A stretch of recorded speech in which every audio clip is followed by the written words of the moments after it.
El Estado peruano enfrenta difíciles retos a corto y mediano plazo. Necesita una nueva forma de hacer minería en su territorio. Pedro Castillo. Queridos amigos, amigas, con esta frase, el nuevo y controvertido presidente del Perú quiso dejar claras sus intenciones durante su discurso de investidura. Una nueva forma de hacer minería. Y no solo eso. Pedro Castillo ha prometido toda una revolución política y también económica para el país. De esta forma, por ejemplo, durante este mismo discurso inaugural, dejó también claro que a partir de ahora el Estado peruano exigirá a todos los proyectos mineros industriales más impuestos y también cumplir con un nuevo criterio, la rentabilidad social. Si un proyecto no tiene rentabilidad social, simplemente no va.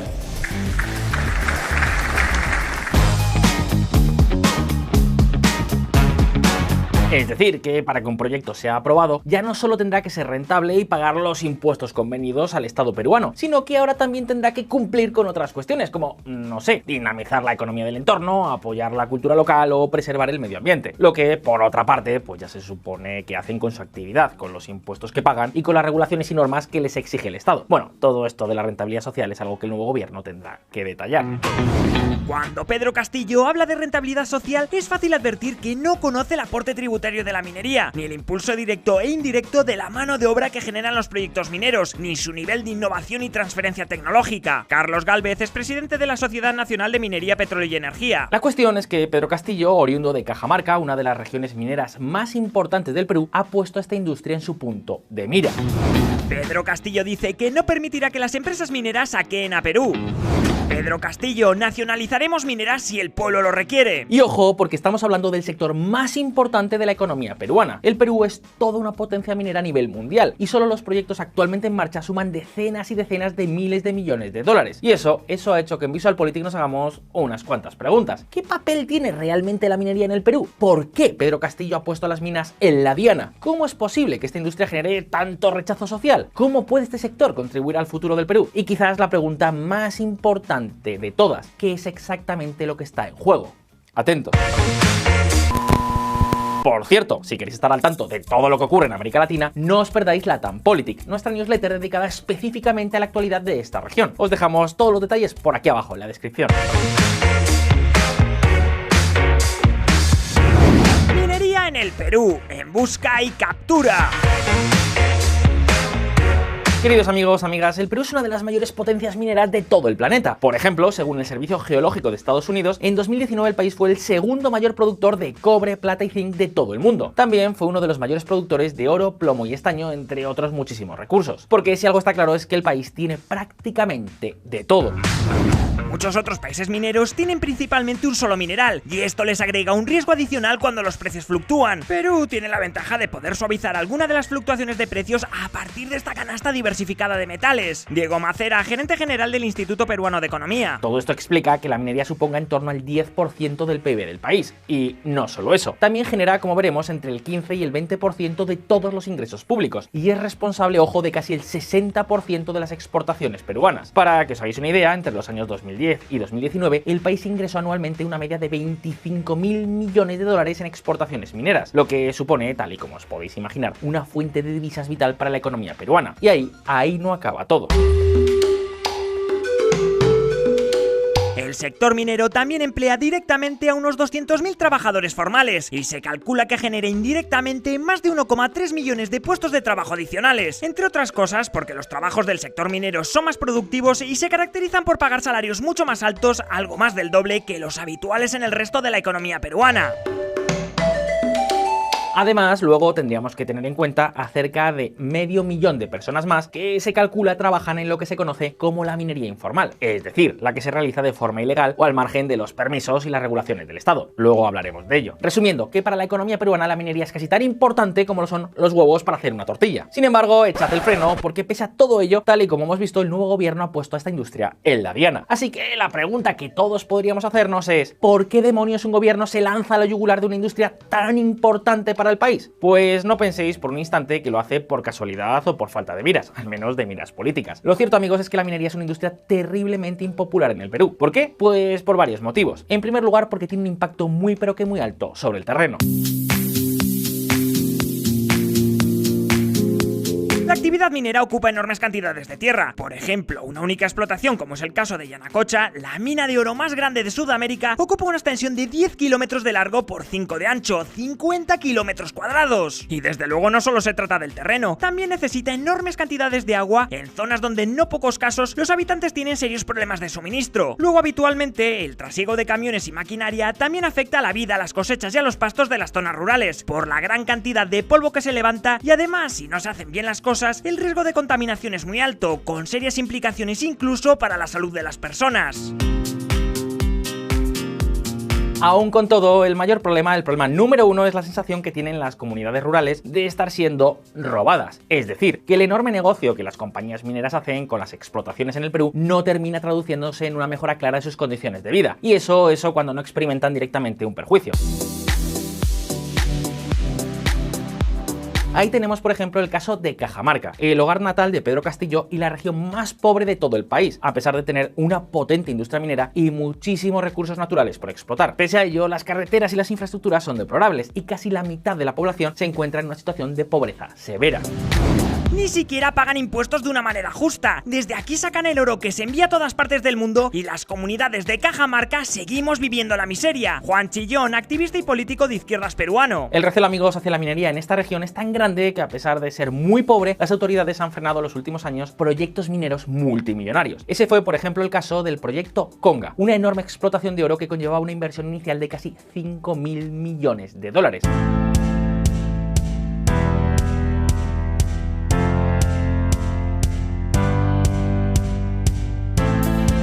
Y ojo, porque hablamos de un sentimiento que se ha ido extendiendo a lo largo y ancho de todo el país, especialmente en las regiones mineras. Y todo esto es precisamente lo que explica tantos y tantos conflictos sociales. Por ejemplo, según la Defensoría del Pueblo, tan solo durante el primer trimestre del 2021 se registraron 80 conflictos activos relacionados con la minería. Ahora bien, ¿qué hay de verdad tras todas estas acusaciones? ¿Es cierto que las mineras son tan irresponsables? ¿Es verdad que no pagan apenas impuestos? Pues, amigos, como en toda buena historia, vamos a poder encontrar claroscuros. Respecto al impacto ambiental y la explotación laboral, hay que decir que la mayoría de los problemas están asociados a la minería ilegal o a la mala praxis de los funcionarios que tienen el deber de controlar el cumplimiento de la regulación establecida o perseguir las explotaciones ilegales. Y ojo, porque no hablamos precisamente de cuestiones menores. Fijaos.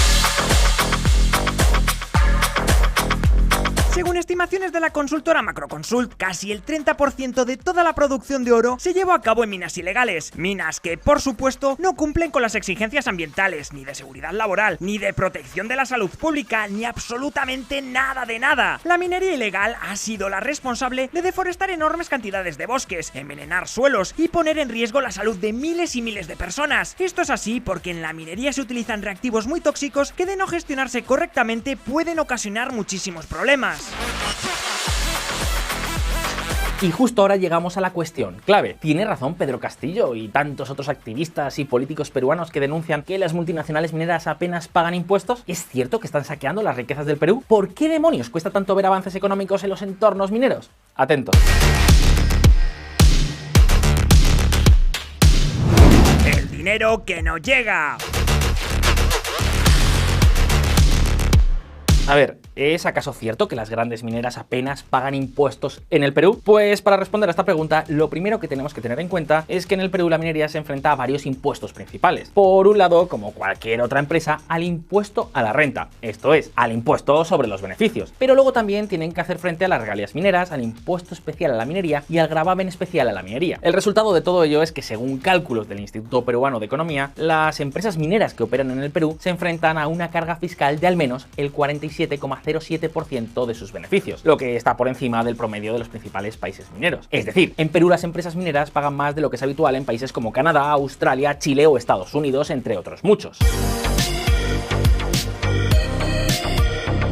Tan solo entre los años 2009 y 2019, las empresas mineras en Perú pagaron en impuestos a 85.000 millones de soles, unos 25.000 millones de dólares al cambio de aquel momento. Y ojo, porque a esta carga fiscal tenemos que añadir el dinero que las mineras abonan en salarios, en cotizaciones sociales y por contratos con empresas locales. Así que si metemos todo en la ecuación, queda claro meridiano que el Perú gana mucho, muchísimo más con las explotaciones mineras que cualquier empresa que explote yacimientos en el país. Vamos, que saqueo, lo que se dice saqueo, pues como que no. Pero entonces, ¿por qué diantres mientras las comunidades parecen no avanzar? ¿Por qué en muchos casos la población local tiene el sentimiento de que las multinacionales se llevan los recursos y ellos se quedan sin nada? Pues amigos, amigas, justo aquí es cuando llegamos a lo que se conoce como el canon minero.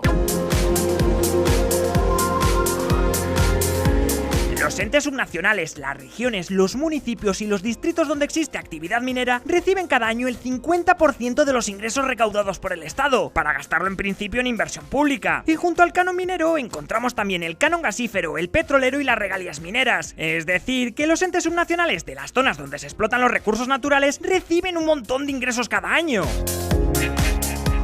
Hablamos de más de 2.000 millones de dólares anuales para regiones que por lo general son muy pobres. A pesar de ello, el descontento social parece más que evidente. Localidades que más canon minero recibieron votaron por Perú Libre. Pues bien, ¿sabéis cuál es el problema? Que por el bajo nivel de la clase política peruana, del que por cierto ya os hablamos en un reciente vídeo que os dejo en la descripción, lo gastan mal, y eso cuando consiguen gastarlo, porque según datos del MEF entre 2009 y 2019 apenas lograron ejecutar poco más del 60% del presupuesto disponible. Esto supone que las principales regiones mineras se dejan en el cajón más de 1.800 millones de soles anuales pagados por la industria minera. Es decir, para entendernos, que estos entes subnacionales han acumulado miles y miles de millones de soles en las cuentas del Banco Nacional, al tiempo que sus regiones carecen de todo tipo de infraestructuras básicas. Y eso, amigos, pues no es culpa de las minas, sino de la política. Acá la plata sobra. Las autoridades subnacionales no tienen que pedir más recursos. Lo que se tiene que trabajar es en cómo gestionar mejor esos recursos. El discurso de que las empresas aportan muy poco, que algunos afirman, desconoce el exceso de recursos que tienen estas autoridades. Luis Miguel Castilla, director de Videncia Consultores. En 2020, por la crisis del coronavirus, el canon fue mucho más reducido, apenas 4.504 millones de soles. Pues bien, a pesar de ello, los gobiernos y municipios subnacionales apenas ejecutaron poco más del 50% de esta cantidad. Y luego a la cantidad que logran gastar hay que restar la corrupción. Antes veíamos, por ejemplo, el caso de Cajamarca, la región más pobre del Perú y el lugar natal de Pedro Castillo.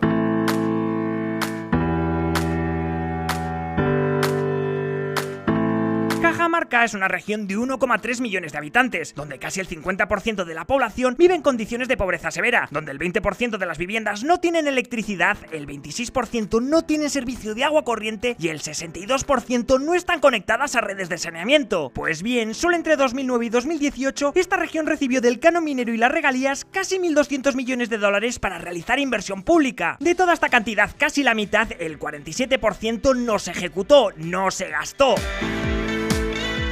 Y a pesar de ello, casi el 30% del presupuesto público de todos los entes subnacionales de esta región se financiaron con cargo al canon minero y a las regalías. Amigos, aquí en la minería ilegal, que evidentemente pues no paga nada, es donde está el gran problema y el por qué tantos y tantos peruanos tienen la impresión de que las mineras pagan mucho menos de lo que realmente pagan. Ahora bien, llegamos a la última gran pregunta. ¿Qué consecuencias puede tener Castillo para el futuro de la minería peruana? Atentos.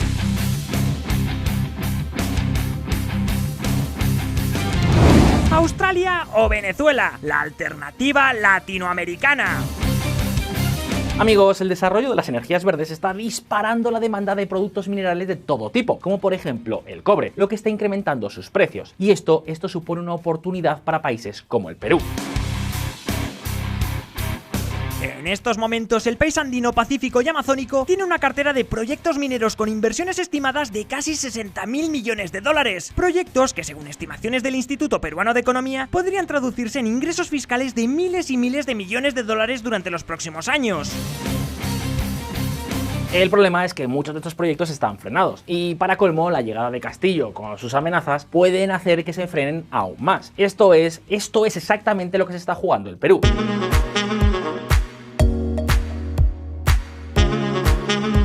Amigos, las cosas en el pasado no se han hecho en muchos casos bien. La dejadez de muchas compañías, la corrupción y la incompetencia de los gobiernos locales han ralentizado el desarrollo del país, pero eso son cosas que se pueden solventar. Perú necesita inversión y la industria minera, tal y como ocurre por ejemplo en Australia, puede ser un gran motor de prosperidad. En cualquier caso, llegados hasta aquí, turno para ti. ¿Qué impacto crees que puede tener la llegada de Castillo para la industria más importante del Perú? ¿Cumplirá sus amenazas o finalmente será mucho más pragmático de lo que parece? Déjanos tu respuesta por aquí abajo en los comentarios. Y ya sabéis, si este vídeo os ha resultado interesante, no olvidéis darle a like y suscribiros a VisualPolitik. Un saludo y hasta la próxima.